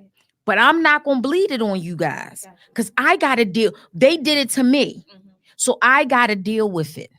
And then I'm hoping that it will heal the way God would want it to be healed, not the way I wanted to be healed, because my heal probably gonna be like, be done with you. I think it's a process sometimes. And so it's always a process, right? Yeah, Right. I know for me, like I don't care now, but in the beginning, it was I held on to stuff forever. I plotted, I did all that. Yeah. And then I realized, that didn't serve me well. I'm a big person that believes in karma. So I had to change my thought process. But I also knew, like talking to another dear friend, he was like, it is a process in healing. You can't tell anyone when to heal or how to heal. Right. And so it is a process. And I've learned through experience, when you think you're over something, sometimes the thought of it will come back. The person may come back. And that's just the universe trying to see, did you forgive? Right. How strong he will do that. God will definitely do that, and he will put you in that place, Tiffany. And that the first thing is time when it real. came back, I was cussing somebody. And I wow. was like, oh, no, I'm not over this. And I thought I was, but I'm the type of person that's out of sight, out of mind, because I got so much other stuff going on. So I had to get in a meditative place, meditate, light my candles, and like pray, like forgive that person. Like honestly devote some time to that person. Because when you're hurt, you don't want to think about it. You don't want to talk about it. But it's going to keep coming back, because it's stages to healing. Absolutely. And when the universe and God know you ready, he going to throw it back at you. So you can know if you, oh shoot, okay. When you see them, you like, right. Then or you like, or you with get an attitude, right. or you can like snap off at them. He watching to see how you gonna respond. Exactly. And it was just like the first time I saw my ex-husband after like what, maybe like 8 years or something like that. I don't even know how long we've hadn't seen each other. And he was like, I first want to apologize, this and and I want to know, do you forgive me? And I'm like, you was forgiven years ago. Like I had no issue with you. I felt like he had the issue with me. You know what I'm saying? I didn't know, but it wasn't like I was gonna beat you down and find out. It was like, hey, I'm good. I thought we was gonna be cool because we had such a good friendship.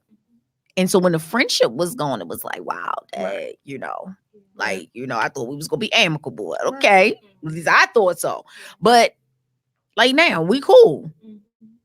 Like we cool beans. Like no problem. You know what I'm saying? But everybody don't get to those places like that. Some people still holding on because everybody don't get a black men don't get an apology, and they have to work through being okay with not getting an apology. Right. And that's where I guess we come in and give them that apology that they never got from their mamas, from their baby mamas, from their girlfriends, from fathers. Missing dad. I think one of the big elements is missing dads from these black men, and it still hurt them. They are hurt behind it, you know. I had a guy. We were talking about fathers, and like mentors, like mentors. And I think he is 49, and he said, you know what? He said, I've never experienced what it's felt like to have like a father or a male, a black man mentor. He's like, and I still like at 49, I yearn for that. And so, which parallels me to another thing. I was in Security Mall doing a book signing with my husband, and an elder walked up, and she wanted to know about the book. And so I'm like, okay, I'm telling her, and she was kind of like puzzled. Wow. And so we started having a dialogue, and she said that I think her ex-husband, he was like in his 50s or something at the time of the story. And she said he was like going down south to like find his father that he had never seen before. Like I think he may have heard like he was going to pass or something like that. And she was like, I just couldn't understand like why he couldn't just get over it, because I'm a person who could just like get over it. And I said, okay, so let me just like say back to you what you just said, right? Like you are a person who gets over it, right? And so that's the way that you deal with situations. I said, but you don't understand what that meant to him. Right. Yep.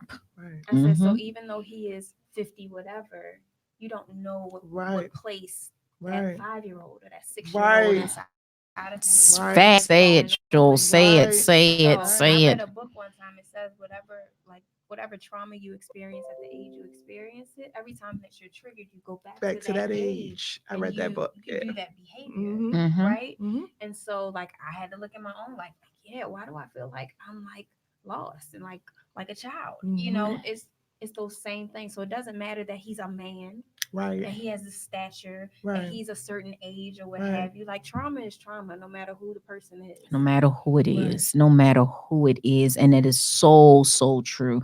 People don't realize the effects that it has on us men and women. Yeah. We want to hold up that, as we say, that God, but when we peel back and we take the mask off and we peel it all back, like that banana, you keep peeling down, you get more of the banana, right? When you peel it all back, you getting all of the facts, the truth.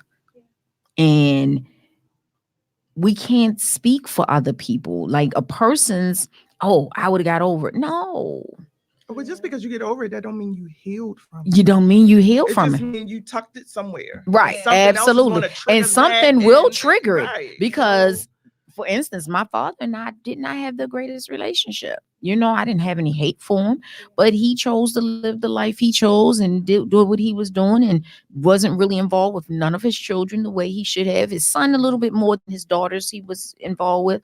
And in 2015, I believe it was 2015, he called me at 5 o'clock in the morning. Well, first of all, we ain't got that kind of relationship that you call me 5 o'clock in the morning. Like I looked over and I see his phone number come up. So my first thought is dead or in jail. I'm sorry, y'all. That was my first thought. Like, because you know, it's not like only time we saw each other was really at funerals, things of that nature.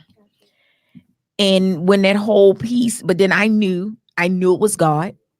I knew the whole process was God because we had just started a corporate fast at church on that Monday.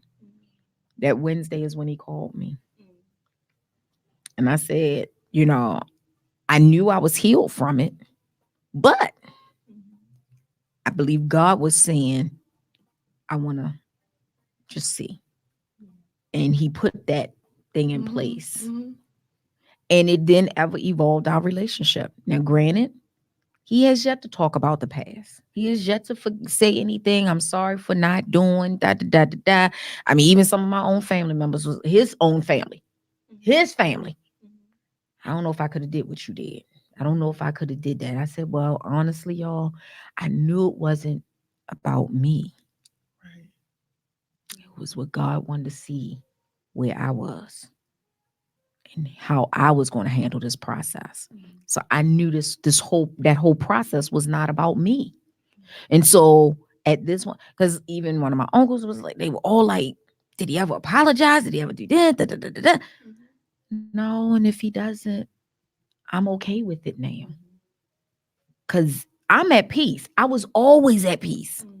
But I know God had to solidify some things in me. And then, like I said, I had family members tell me, I don't know if I could have did that, Ange. I don't know if I could have did that. But he reached out to you because he wasn't at peace. He reached out. And I honestly, I still wondered on that, Tiffany, why God allowed him to reach out to me. And I said, well, maybe, my thought was, well, he watched how I took care of his father because he was sick. Okay. So it was like, okay, maybe he watched because how I took care of his father. Those are the kind of things that ran through my head at the time. You know what I'm saying? But when it was all said and done, I knew what God would wanted me to do. And then when you had some family members say, oh, well, has he been in touch with you since? I know what I'm dealing with. So I accepted. I acted the way God, not acted in a sense of putting on an acting, but I did what I know God would wanted me to have done. And then I have to move forward with life. And it did evolve the relationship. But again, as I said, we've never touched on it. We've never talked about it. And if he never talks about it, I'm okay with it. Because I'm at peace now. And probably when I was in my 30s, No, I'm gonna say my late 20s. Because by the time I was 35, I was at peace, like totally at peace with everything. But I want to say in my late 20s, I probably would have demanded some conversation because I wasn't at peace. But once you become at peace, you forgive. Can't say you ever forget. Right. Because when I think about all of what you missed in these years. And I know that's difficult conversation. Yeah. Not Yes. taking up for anyone, but that's a difficult conversation. And I'm Period. pretty sure he thought about it a lot as a father. I'm pretty sure a lot of Black men think about their kids that they don't see for whatever reason. For whatever the reasons are. You know, and those are difficult conversations. I'm just going to speak on the ones who want to be there. I'm not speaking, you know, and for whatever, the mom's mad or angry and keeping him away, or he feel like, which I just found this out. I should have known this, but I didn't.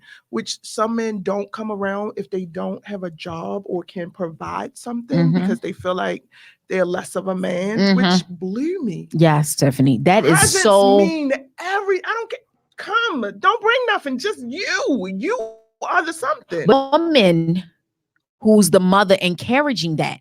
Because in some aspects, you got to think that woman is saying something probably negative. Because I was blown by that. Oh, that's a major. That's like, major, Tiffany. What? I was like, no, just come. Who would turn your way? But I never, because I'm not that type of woman. Like, you are the prize, sir. You are more than anything you could buy this kid. Your words, your presence, you playing with him, taking him to the park, throwing a ball, teaching him how to ride a bike, talking about man stuff that women can never give their Black sons. Giving that mama a break. When if you're not working or whatever, giving her a break is just a few moments of time. But it's so many men. Oh my gosh, Tiffany, it's like, so many men who are really like that, that they want to stay away because they're not working. Because they feel such less of a man. And it doesn't help when you have that women who are belittling and downgrading this man, because everything is about $1. Your kids can have the top whatever and be dumb as doorknobs. Your kids can have the top whatever and don't know how to move socially through this life. Your kids can have whatever with the latest Jordans or whatever and grow up to be the sorriest man on the planet because he wasn't instilled with the things that he needed. Right. So ladies, stop it. Ladies have to stop it. The ladies have to. And it's sad because we have so many women who are hurting though. And that's where the problem is, Tiffany. They want to put up this defense mechanism, but most of them are hurting. So the whole thing is, okay, I'm going to make him hurt too. I'm going to make him feel like I feel. In which he'll never feel like you feel because it's a whole different type of hurt. It's a whole different type of hurt. And keeping him from that child, you're just making more of a mess. You're creating more of a mess than it needs to be. And so that's why we have to do better. Like I said earlier, some relationships just don't work. And no matter the level will always be there, I guess, or whatever. But ladies, come on. Like, your main concern should be your children and you co-parenting to the best of your ability with their dads. So that the greatest thing I think women create is human life. You know, the greatest thing that men help create is human life. The greatest thing as Black people that we need to push forward is positive, well-adjusted, mentally sound Black babies. And we got to do that by any means necessary. And get the help you need. Because if you're hurting, you do have to heal in order to be a good parent. You do. Right. Because you're going to take that toxic behavior. Did, right. And that's the thing. People don't want to get... People don't want to go to counseling. People find that it's still a stigma here in the US because of getting help. But at the end of the day, it's beneficial. It's so beneficial for the children. People don't understand the kids suffer in all of this. Types of ways. In all of this. And women, we all of us suffer across the board. Right. In our own different, unique way that's detrimental to all of us. Correct. And so all of us need that help. And women carry a lot on their shoulders. We carry a lot. We pick up the slack for a lot. Black men carry a lot in this world. They put up with a lot. They go through a lot. And Yeah, we got to be each other's peace. We do. We do. We have to be each other's Yes. peace, because if not, it's going to be a never-ending cycle of dysfunction Mm-hmm. and generational curses that's going to continue to carry on and on and on and on. Yes. Somebody got to be the bigger person. Absolutely. I last week's show was about domestic violence and strongholds, because you got people who are in generational domestic situations, and you find yourself, you've been abused, so then your children seeing you being abused, so then they end up getting with someone and taking on abuse, whether it be physical or mentally. And then they, and it doesn't matter, it just becomes that generational thing. Yeah. And it's a stronghold that becomes on families, and people don't realize it. It's just a stronghold of different things that we all encounter. And so that's where we have to begin to change. Women have to change how we talk to our men, how we respond to our men, how we react to our men. Men have to change how they act and respond to our women. Because of how his mother may have talked to him, he does not need to talk to that woman that way. Right. People don't understand when they literally talk to their mates. You gotta change how you interact with them, comparing to what your mama did, your sister did. It's not healthy. It's not. It's not. And then you have to also understand self-talk. If your self-talk isn't good, if what you're saying to yourself, what you believe about yourself, and how you show up in the world, that's how you're going to treat everybody else. So it wasn't until I actually got really confident about myself, what I knew I wanted, all of that stuff, that I could start giving out to other people from that space. Like you cannot give all of these wonderful things that you're not giving to yourself. And most people don't even talk to themselves. They don't even acknowledge. Right. They don't acknowledge. So we have a subconscious mind that hears everything and keeps track of everything. So even when we're not paying attention to what we're saying and what we're thinking, it's still taking catalog of every single thing. Every single thing. So when that situation pops back up, that subconscious mind brings it back out. Like, okay, this is how you felt about it, and this is what your thought process it usually is. So we got to start replacing the things that are there. So in those situations, what do we say about it? Right. How do I feel about myself? Even in the midst of this stuff, like it really starts with each and every individual. Because again, we can't give out anything that we're not giving to ourselves or we don't believe about ourselves. Absolutely. How can I see you as an amazing human being if I don't feel like I am? Right. How can I Facts. see, And like you said, and what does that look like? Right. Yeah, what does that look like for you? like? We have to be really intentional about what we see for ourselves, right? Correct. And not just because this is what happened, these are my circumstances. I get it. But we're all creators. We all have the power to create what we want. We just have to begin to believe those things. Absolutely. And that is so, so true. And people have to change their mindset. We quick to be quick on the draw to say something negative, but can we be quick on the draw to say something positive? Yeah. That takes work. It does. It takes work, right? If our habits are to say something negative, right, that's what's gonna come out. Or because if your thoughts are constantly negative, if you see it negative, you're going to speak it negative. Absolutely. But if you can begin to change your mindset to see things in a more positive way towards yourself first, then you will definitely give it to others. I treat people the way I want to be treated. I want, like I just love Facebook on be honest. I'm gonna be honest. Really? Like I do, because I remember so many times everybody always used to forget my birthday. Oh wow. Like it was always, oh my gosh, I just missed your birthday. Like I would get text messages days later, and I loved them when they came in, no matter what. But before I got on Facebook, like it was like, man, like once I got on Facebook in that first year, I was like, oh my gosh, I've never gotten this many happy birthdays in my life. Wow. You know what I'm saying? And it was just exciting to me because I try my best never to forget anybody's birthday. Like if you were in my phone, This is before Facebook time for me. Yeah. If you in my phone, you got a birthday. It was like I remembered everybody's birthday. And of course, I was like, okay, I was much younger, but you know, I remembered everybody's birthday.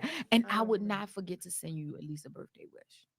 So, like for me, when I got Facebook, it was like, oh my gosh, people say for happy birthday, they don't even really know you like that. That's right. And it was felt good. Mm-hmm.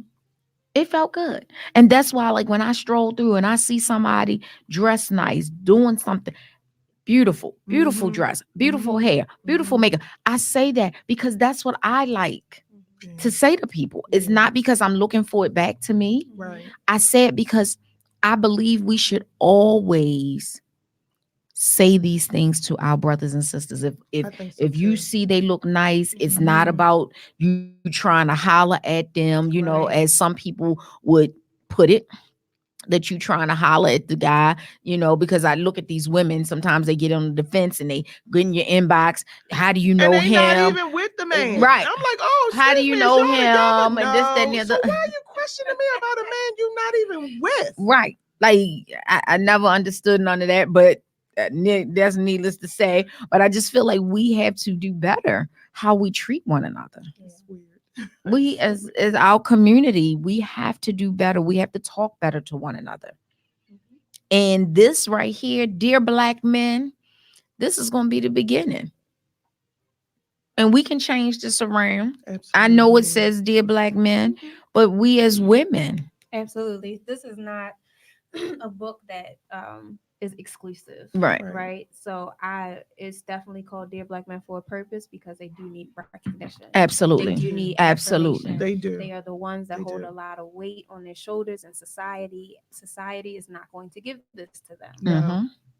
Period. Yes. Right. And so this is their opening. But that doesn't mean you can't peek by yourself the book Mhm. and see if you see some stuff inside that registers with you too. Absolutely. I've had a lot of people, white, Filipino, like all kinds of people who have been like, oh, this could be for brown people too. This could be. I'm like, buy the book.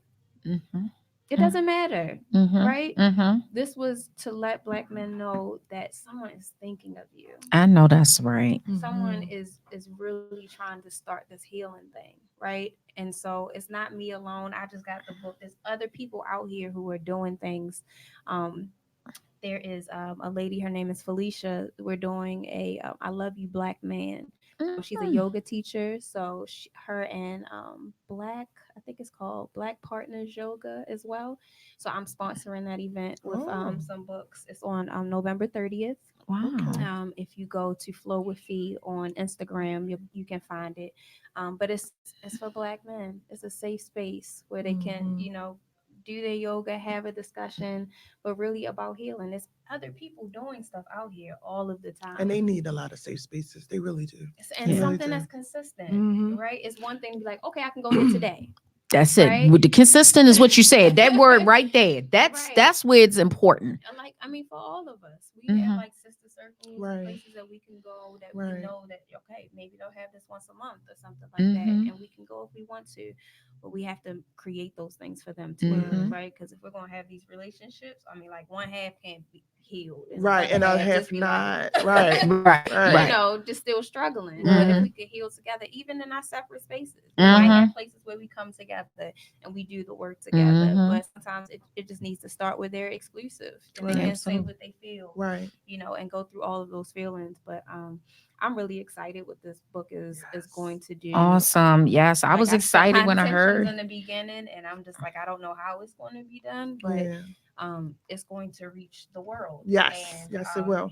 I'm very excited. I'm excited too for you. I'm excited too, so and I want this. people to buy this book. I want people to understand that it does say dear Black men, but understand that these questions can be said to you as a woman. And we need to, as women, we need to understand our men in order to know what to feed them. All right, Tiffany, say that. Say that. And if you don't know yourself and you don't know your man, that's hopeless. It's not going to work. So we need this. because not all of our men are going to open up immediately. Right. So we're not going to know what's on their mind. It takes some are gonna years. fight. It takes years They're for them to gonna feel fight. like, yes, Yeah. it takes years for them to feel like Feel they're in a like safe safe place, place to even do with it. a wife, And even right. with a And wife. even with, I'm learning with communication, it has to be comprehension also. And if you have not or have been in an environment where communication wasn't big, your voice wasn't heard, You it's better gonna say take it, a sister. lot to communicate and comprehend, because what I'm thinking you might mean something else. Mhm. So Right. And so that's where those Facts. open-ended questions, like, Right. so that's what the whole process Premise. is about, right? And having some like facilitated groups. It's Right. like, how do we have Right. these conversations? If I don't understand, you said something that I don't understand, how do I approach it and make it feel like I'm not trying to interrogate you, but I'm really trying to understand. Right. So Mhm. when you Right. say that you feel A, B, and C, what do you mean by that? Can you tell Right. me more about that?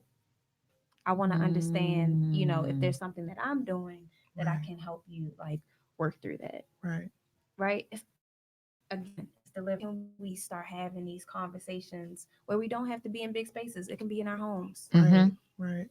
How do Mhm. we have those conversations? Mhm. So it's really just about like getting some new tools in the toolbox, Absolutely. trying some things out. Again, just like you said, some men will just want to have the book. Some people will start with little things. As they see you growing. Right.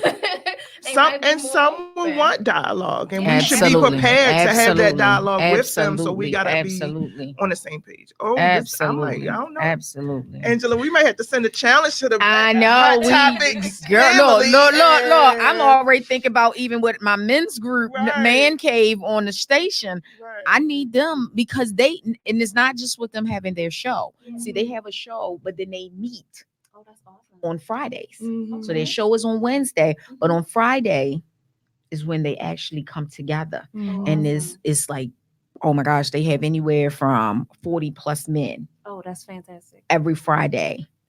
That's fantastic. Every She Friday. needs to be there. That's what I'm saying. Every needs to be every there. Friday. Even if I am not there, right? Because But I this- understand Yeah, safe your spaces. book This Yeah. needs to be in the there. place. Your book Yeah, needs And to I be believe, there. and don't worry, I'm on connect this. me. Oh, Mhm. no, girl, I'm Mhm. already on it. Mhm. Already on it. I was like, okay, this, yeah. Because see, they only have like 5 of them that do the show, but the Okay. group, like tomorrow night, it will be a minimum of about 40 of them. Yeah. That's every week, Okay, so just that let me you know, Even and if we get the host books. right. And I'm just like, this is where they need to be right now, Mhm.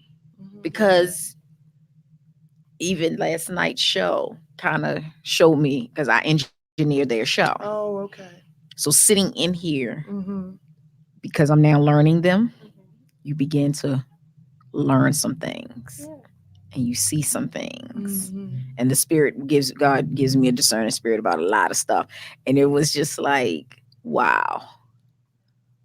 Like, to the point one of the show hosts called me last night, was like, did you pick up on this? I was like, So I knew I was right Yeah.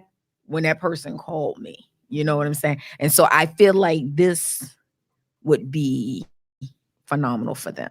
So don't worry, we already on it, girl. We already on it. But I believe that this book is going to heal a lot of men and women. Yes. And I believe if the women open themselves up in a way, not on a defense, Right. Yeah, it won't work. it ain't gonna work. You can't be on the defense. You open yourself up and be ready for healing. Right. See, like for me, I went through I didn't intend for it to be 3 years, y'all. It was only supposed to be like, I just taking a little break. And my little break was supposed to have been just a couple of months of just degressing. And that break went into 3 years. But it was the best healing. Because I'm one of them kind of people, if I stop dating somebody, or if I stop seeing somebody, I stay by myself for a little while. Mhm. And normally it's like a couple months. But sometimes that couple months ends up being 6 months or more. Most of the time it ends up being that way. But like I said, this one ended up being 3 years. And like I said, it was not intentional, but it happened. And I felt like it wasn't my intention, but it was God's intention. Because at that point, he needed some things that really needed to get out that I didn't even realize was still in me. Though I felt like I was good, as we say. I felt like I was good. But really we don't be. but I really wasn't I good. think I read somewhere like for however long you're in a relationship, it takes half of that amount of time to heal and to be by yourself and to rejuvenate and elevate and all that. We don't do that though. No. People don't do that today, especially out. And I'm not gonna say women don't do it because I know women don't do it, but our men are quick to jump right into something because they feel like that's always their healing process of, getting out of this. I think and some jumping women in too. that. I know some women. That's what I'm saying. I can't They don't want to be alone, and they want to be right. in a That's what I said. relationship. And women they do can it only too. thrive in a relationship, but I was like, but how did you heal from that? So you're gonna take that and bring it into that, and it's gonna be bad. And you're still talking about them, and you're still dealing with them, and you're still, you know what I'm saying? Like for me, I don't believe in carrying nothing. So like, I brought up the ex-husband because of what we were talking about. Right. But it's not like we're in conversation. Right. Like when we get on, we're gonna be talking about unless we're really talking about a situation that we're trying to begin to heal it and trying to help somebody. That's the only way I'm gonna bring up the scenario. It's not like they are we just sit and we just have conversation on and on and on. Right. No, because I believe that every situation can heal somebody or help someone in some sort of way. Absolutely. And so that's just my belief. I don't try to impart that on anyone else, but that's just my belief that, what you've gone through or what you've had to experience, it can be a blessing to someone else to help them either heal and move forward, in their situation. And so, like I said, I believe that this book is going to be a blessing. I believe that every man and woman should take the time to read this. I know I am. I can't wait. I can't wait. I can't wait. And I love how it's set up because it makes you think. Yeah. So I had a couple people say, "Oh, I could do this in a week," and I was like, "Okay, be careful. Be careful, because you're gonna have to dig deep." Right. A week is the surface. Because everybody don't realize a week is the surface. That's right. That's not like No, I couldn't do this in a week. No, you can't. If you really thinking it through, anyway, Tiffany. So, you're right. Like if you really, anyway, like if you really think it through, if you really analyze the question, I don't think you can. Even like the first one, it's okay if I read it. Okay, so it says, "Dear Black men, forgive me for judging you before making an effort to understand you." And so the first thing that popped out to me was my dad. You know what I'm saying? So it's not even about a mate. Yeah, absolutely. So for women, you know what I'm saying? And men, it could be about something else. It might not necessarily be about a mate, because we do judge, we do judge people, especially if things don't go our way. Or if things happen and we look, my dad was Superman to me. He still is. Okay. But through life, things have happened where I was just like, why would he do that? What? And I got disillusioned, and his cape wasn't so bright anymore for certain things, but he's still my Superman. So this is a very, and that's just the first page. I didn't even get into it. Right. And it's already got my mind thinking. So it's definitely. Because you think about it, Tiffany, think about that man that's married to that woman. He's never been without a job, and all of a sudden his job downsizes. Right. Her mindset changes about him. But he's still that same man. Right. Yeah. And we can't help what happened. We can't ambition. Right. We can't help what happened. And he still want to take care of his family, but your words could cut him where it stops his forward momentum. All right, this the fake mic. That's all I'm saying. That's the fake mic that I always use. So we do have to be careful. Be careful. We of got what we say and how we say it. Right. Because like, and I don't know I don't know. I was raised by my dad, but I had some amazing women in my life, and so I still got the women's good stuff. Yeah. So, and that was one of the things that I was always taught: you never. You may disagree with your mate behind closed doors, but you never go against your mate in public. Never. Never talk to them. I have never talked to to my husband, to my child, who is a male. You know, I never call them out their name, curse at them if I'm speaking to them, even if I'm mad. I may curse because I'm mad, Never. but I never call them the N-word. Never. I never call them SOBs or bitches or anything. Absolutely. I never Never. address black men in that manner. I don't care how upset I am. I never do that. That's why I have a problem with the way we address one another as women and men today with these derogatory words, because you know when we were growing up, those were fighting words. Absolutely. And now we're using them as a term of endearment, and it's not. And it's not acceptable. It's not acceptable. We don't talk to one another like that. We don't talk to no man like that. We don't talk to our spouses, our children. I have a problem when I see women talking to their children like that. Oh, that's just so. Oh my God. Especially not just any child, but your male child, even the more, because they already are plagued throughout society. Like the author I had on my show Sunday, my Flava Gospel show, her book is I Am America's Most Wanted. And it was of course, when people saw it, they took it for a negative, but it was about being positive, about being, you can be this engineer, you can be this, you can be that, you can be all of that. It was a children's book, but it was real. And that could be, if you got a man or a woman who still they may be numbered mature, but they may not have been matured in their mindset, you can still encourage them and say, hey, you can still be whatever. And that's why I tell people it's never too late to do what you desire to do. Whether it be go back to school, whether it be doing whatever, it's never too late to do what you desire to do. But it do start young.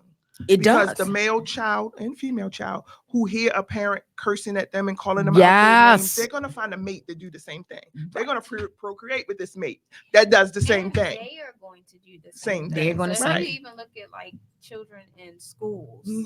Like I've been in middle schools before and high schools, and just how they interact with each other. I've always seen like a lot of the girls like banging on the boys, and I was like, I get it, you know, we play sometimes, but it's just like it's the way in which we do it. And so if we carry that same behavior into our relationships, right, we got to find a way. But it was different because even when I was growing up, if a boy picked on you, that was the term of endearment that they liked you.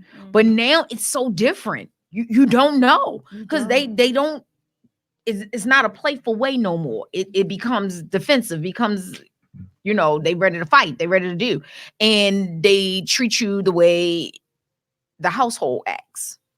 So if daddy cuss out mama, the minute the girl says something to him in school, he gonna cuss out. The minute you don't say hi when they want you to say hi, right? You something else. You become something else. And then the kids watch it, so then they turn around and they do it, and they continue to do it through their years, and then they become that. And the same with the little girls. You watch your mother. I'm sorry. Downgrade your father. Or the boyfriend or whatever, and talk to him crazy and treat him crazy, and then you grow up thinking this is the proper way to have a successful relationship, and it's not. It's not. It's not. Oh my gosh, girls. We are so at the end of this. I mean, we could just go on and on. It has been fun. It has been truly fun. I thank you all who have been tuning in throughout the show and checking in and out. But if you have not gotten your copy, get your copy. Y'all got to forget the cameras on this side today. Okay? Dear Black men, get your copy. Women, get your copy. Get the man in your house a copy. Sit down. Y'all might do it together. There may be some questions you do apart, but get it. It will be a blessing to you and your family. We got to begin to heal our families. We got to take our families back.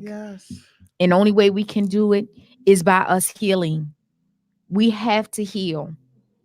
And so I thank you all. I truly appreciate you coming in, Tiff, and being my co-host today. And Oh, no Jewel Guy, author problem. Jewel Guy, I truly I think I appreciate got blessed you. coming. Thank Oh you. my gosh, I truly appreciate it. I want you to tell again how people can get your book because we want everyone.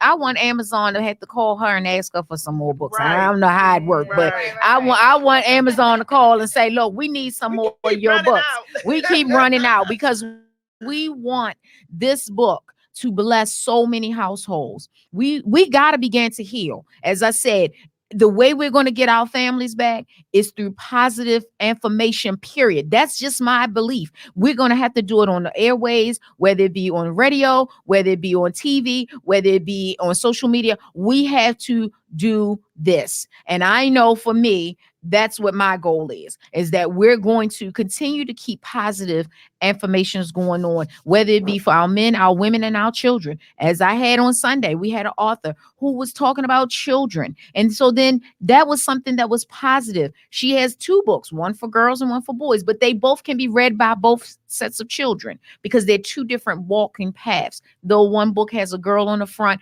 one book has a boy on the front, but they can be read by both boys and girls. Check it out. Look on my page. You can check her out. Erica Pullen, her books, excellent books for children, because we got to empower our children and we have to start with them while they are young, because as they get older, that stuff sticks so much harder to change them to positive.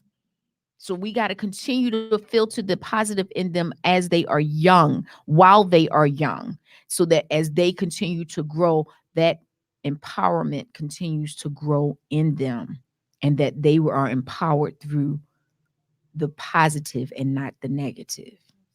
Okay. So again, dear black men, dear black men, Yes. get it, That's right. get it. Amazon.com. Amazon.com. Her website is Yes, www.jewelguy.co. You can also find me on Instagram, jewelguy.co, and just look up Jewel Guy on Facebook and you'll find me. awesome. I thank you, ladies. I truly, truly appreciate you. I appreciate you both for coming and sharing on the show today. And I am looking forward. I will have a night. They serious. Okay, they serious out there today. I don't want them wheels to get torn up. But I truly am honored to have had you on here to share the purpose of why you wrote this book. And it's so important that we change our mindset in how we treat our men and how we treat our women. We have to change our mindset. Think about it and understand that God makes no mistake in what he's doing and why he does it. There's a purpose for all of us, and a purpose why we all are in each other's lives for whatever the reason may be. So be encouraged. Find your place of healing and begin starting healing today. Don't wait till tomorrow. Start that process today, because the process is not going to be a blink of an eye, a snap of a finger, and it's over. It's going to take some time. And the more you dig, the more you dig, the more you dig, it's going to be some places you're going to just be like, wow. But it's going to be worth it. Okay. But at the end of the day, as you said, Tiffany, It's going to be well worth that because you're going to see a difference in you. Yes. Absolutely. And your family's going to see a difference in you, and then they're going to be different. Yeah. So just know, I love you, but God loves you better than I ever could. Have a blessed and wonderful rest of the week, and let's begin healing. Good night. Oh my gosh, y'all, that was just absolutely great. Oh Amazing. my gosh, Very this was great. excellent. I cannot wait to go home. Oh my gosh, girl. Stephanie, look, she might look. She